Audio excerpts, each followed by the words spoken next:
What's up, guys? What's going on? It's Logo back again with Fat to Fit day 146. Today we had our primary squat day and a full leg day per usual. This is my top set. I had a 341 for four. Very good set. Feeling really strong, explosive out of the hole, stable on my back, which is important because I've always had it kind of leans. I still have it here, but it like leans to one side. As the sets went on, I instead of looking like down, I was looking in the mirror, and it actually helped a lot with the stability. But wow, this set, the first time I watched it, I was like, this shit moving slow. But watching it back, it actually moves pretty well. And actually, I probably could have moved it maybe a little bit faster. I think I had my belt a little bit too loose because I'm not be with SBD belts, you could latch it and then you pull it over, but I can't pull it over on the first setting because I'm too fat still. Like I'm still too fat. But now, instead of only being able to go on the first notch, I can notch it to the second one, which is slightly more tightness than the first hole, obviously, but not as much as latching it. I can like actually use the belt on the first notch, but it's too tight. And one thing that I noticed with my squats is that if I use too much of the belt, like in terms of how tight it is, my squat sucks. It gets worse. I get out of position. I good morning the squat. So for me, it's about finding a good, tightness within the belt that is going to let me still hit my bottom position comfortably and not pitch me forward and be unable to feel my, body in the hole. And finding that is always perfect for me. And since it's ever changing now because I'm losing weight, just adjusting to that to where I have good tightness is gonna take a little bit more of getting used to. But after the first two sets, I adjusted it, and I think that they looked better and they moved, maybe not moved better, obviously because fatigue is setting in, but they looked a lot better. As well as the elbows, like pushing the elbows back when I get to a certain point definitely helps.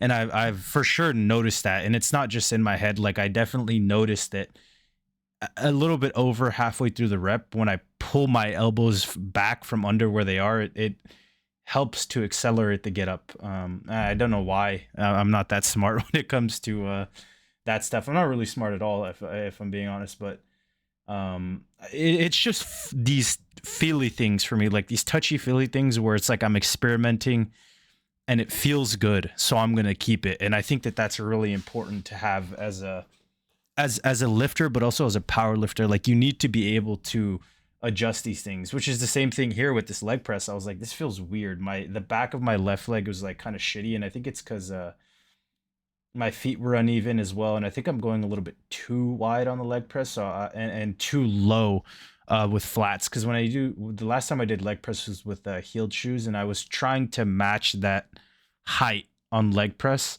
which is just not possible without my heel coming up. Which I don't think there's anything wrong with it, but I don't want it to come up because then it like my lower back kind of comes up as well, and that's an easy way to tweak your back on leg press. So just putting it a little bit up, a little bit in, and my next two sets felt a lot better. Um, and I just want to say I do lock my knees on some of these, but for the most part, I'm trying to keep them unlocked. And the reason is I'm trying to just keep tension on the quads. I don't want to have to do, if I lock my knees out, people are like it's dangerous, which I just don't believe. I don't think it's that dangerous. I think if you're an idiot and you're like locking them hard, it's dangerous. But for the most part, I don't think it's dangerous. But if I lock them, I could have got like 15. I don't want to go but to 15. That's an extensive set, and I think I could get the same by just not locking my knees at the top. Not for any safety reason, but just to keep the tension on the quad, like the very top of the movement. I'm not locking, keeping soft knees, and it just helps me to be able to get the same amount of intensity with less reps and with less danger from locking the knees, of course. But it was a banger session, man. I really am enjoying this gym. I wish that they had a better setup for legs because the hack squat that I used, I was like getting parallel before I it bottomed out, or maybe like a little bit above parallel. I couldn't really tell, so I couldn't use it.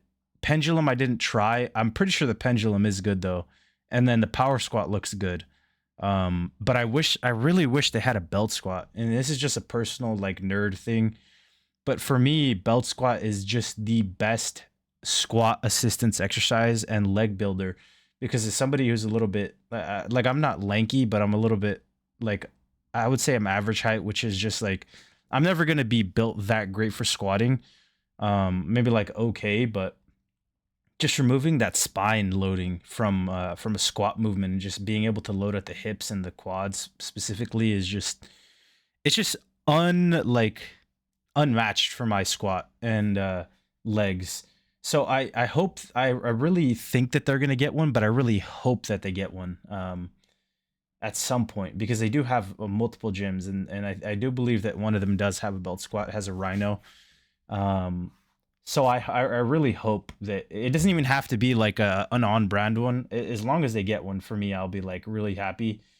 Um, because I feel like it's really good. I'm really gonna miss it for my leg training, and it will only tell with time. But it's just a personal preference. But yeah, these machines right here, man, I haven't had a leg extension that reaches that far down in a long time, that like comes back. Usually at my old gym, it like stopped before I even could get a really good stretch. And the same with the hamstring, it just doesn't go that far. But that's pretty much the end of the video, guys. If you enjoyed, please consider leaving a like, comment, subscribe, and I will see you in about 2 days for day 147 and my secondary push day.